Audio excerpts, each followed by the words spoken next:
잘 쓰면 화이트 톤 인테리어보다 색감을 쓴 게 훨씬 더 이뻐요. 잘 쓰는 게 색감이 강한, 그러니까 유럽 서구식의 인테리어가 웬만한 전문가가 딱 정해놓은 색감을 아니고서야 그쪽 계열은 좀 안 하시는, 특히 뭐 계열.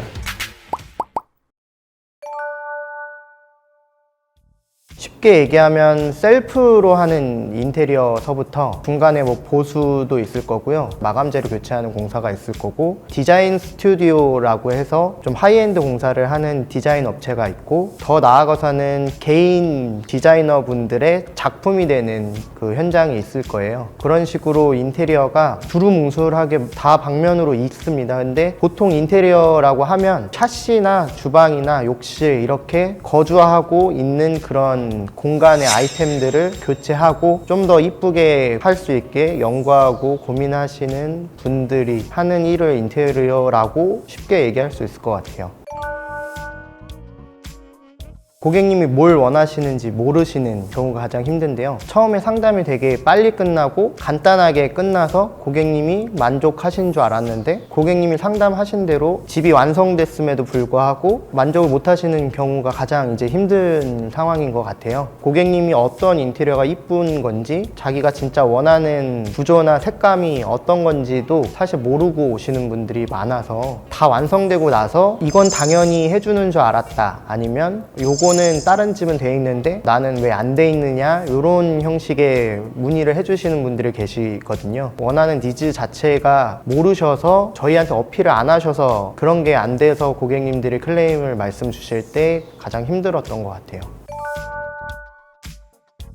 주변 지인분들 중에 인테리어 하신 분들한테 설명 듣는 게 최고 좋습니다. 왜냐하면 실제로 자기가 돈을 써본 분들이잖아요. 써본 사람이 사실 제 머릿속에 제일 기억을 하니까 지인분들한테 먼저 설명을 듣고 그 다음에 제안서들을 각 업체한테 이제 다 전달하는, 그래서 추려서 상담을 받아보시는 게 제일 안전한 방법이죠. 이런 거는 이제 또 말씀드리면 동종업계한테 욕을 먹겠지만 발품을 많이 파실 때, 이건 제가 얘기한 게 아니고 다른 유튜버에서 얘기를 하신 건데, 고객님들이 원하시는 내역을 제안서를 만들어서 모든 인테리어 업체 분들한테 메일로 다 보내고, 거기에 대한 이제 1차 피드백을 받아보셔서 거기서 선정된 업체들 중에서 시간을 내서 가보시고, 그런 식으로 이제 좁혀 나가시는 게 가장 합리적일 수 있습니다.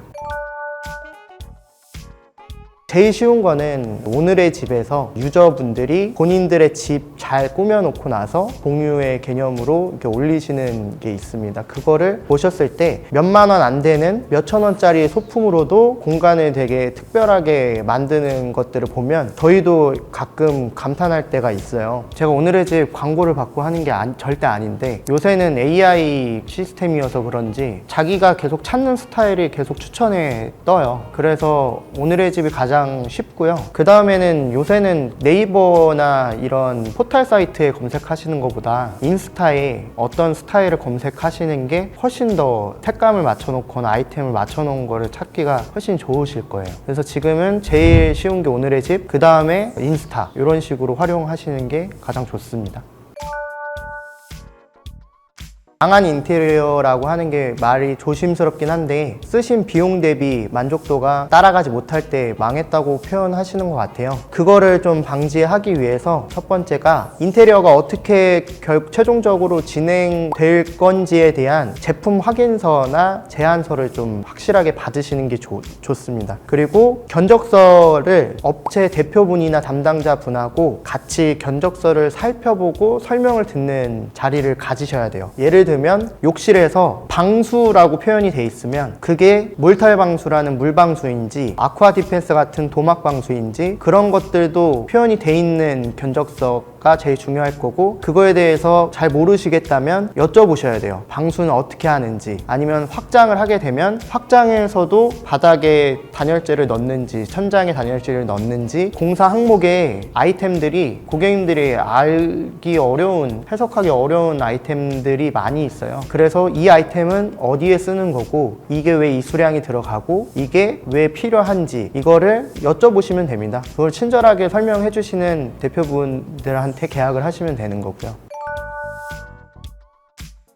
인테리어에서 유행이라는 게 사실 조심스러워요. 왜냐하면 각각의 구간에서 유행하는 게 달라요. 제가 이제 취급하는 인테리어 영역 시장에서는 유행을 타지 않는 디자인이 유행이에요. 그 유행을 타지 않는 디자인이라는 게 그냥 간단하게 말씀드리면 밝은 화이트 톤이 베이스가 된 인테리어라고 말씀드리는데요. 집을 약간 도화지라고 표현을 했을 때 흰색 도화지여야 그 색감이 표현이 잘 되는 것처럼 소파 같은 제품이나 비스포크나 오브제 같은 컬러가 있는 가전들, 뭐 커튼, 블라인드 같은 색감이 있는 패브릭 제품들이 화이트 톤의 베이스여야 색깔이 잘 반영되기 때문에 그래도 너무 하얗면 병원 같으니까 화이트인데 살짝 따뜻한 느낌의 웜톤 화이트를 쓰는 게 유행이었고요. 지금 또 유행하는 거는 앞으로 장기적으로 수리를 할 필요 없는 집을 만드는 게 유행이에요. 도배지 같은 경우는 종이 마감재니까 쉽게 손상되기 때문에 도배지 한 2, 3년만 지나도 쉽게 뭐 상처가 날 수도 있고 색이 변색이 될 수 있기 때문에 그런 보수 비용을 차라리 지금 땡겨와서 추후에 하자가 없게 만드는 인테리어가 요새 유행인데, 그래서 벽면을 필름이나 칠이나 타일같이 도배보다 좀 강한 마감재로 제작을 해서 감가상각되는 인테리어 자재들을 교체할 일이 없게 하는 게 좀 유행이라고 볼 수 있고요. 디자인 스튜디오에서 전문적으로 이제 음식점으로 봤을 때 미슐랭급의 이제 그런 인테리어 업체들 같은 경우는 남들이 다 하고 있으니까 이제는 화이트에 조금 색깔을 섞어서 모던한 연그레이 톤 그 마감재를 선택한 디자인도 유행을 했었고, 아니면 연베이지 톤도 유행을 했었고요. 그분들은 계속해서 유행을 바꿔가고 있어요. 우리들이 유행을 선도해야 된다라고 이제 사명감을 가지시고 새로운 유행을 계속 만들고 계셔서 각 구간별로 유행이 계속 바뀌고 있는 것 같아요. 잘 쓰면 화이트 톤 인테리어보다 색감을 쓴 게 훨씬 더 이뻐요. 잘 쓰는 게 어렵고, 잘 쓰는 정도를 고객님이 정말 센스 있는 게 아니면 디자인 스튜디오급을 가셔서 전문 디자이너와 상담하셔야 돼요. 대비되는 색감을 어떻게 쓰느냐에 따라서 공간이 어떻게 보이는지가 확 차이가 나는데, 웬만한 전문가가 딱 정해놓은 색감을 아니고서야 정말 구현하기가 사실 어려워서요. 그쪽 계열은 좀 안 하시는, 특히 뭐 빈티지 계열 이런 톤은 한국은 온돌 문화를 쓰기 때문에 바닥에 러그나 이런 강한 마감재를 두지 않고 강마루나 뭐 타일이나 이런 마감재를 쓰는 문화예요. 그런 문화에서는 색감이 강한, 그러니까 유럽 서구식의 인테리어가 소화해내기가 조금 어려워요. 물론 해놓으면 훨씬 이쁘게 할 수 있는데 표현하기가 좀 어렵고, 그리고 공간의 크기에 따라도 그 색감이 또 달라 보여요. 좁은 공간이랑 넓은 공간에 따라서 색감을 또 어떻게 쓰는지를 고민하셔야 되는데, 공간의 크기도 고민하셔야 되고 색깔과 색깔이 대비되는 구간도 고민하셔야 되고, 거기에 따른 색감을 표현한 재질의 특성도 이해하셔야 돼요. 나무로 이 색을 표현하느냐, 쇠로 이 색을 표현하느냐, 아니면 종이 질감의 이 색을 표현하느냐도 또 달라 보이기 때문에 생각해야 될 게 너무 많아서 초보자분이 하시기엔 좀 어렵습니다.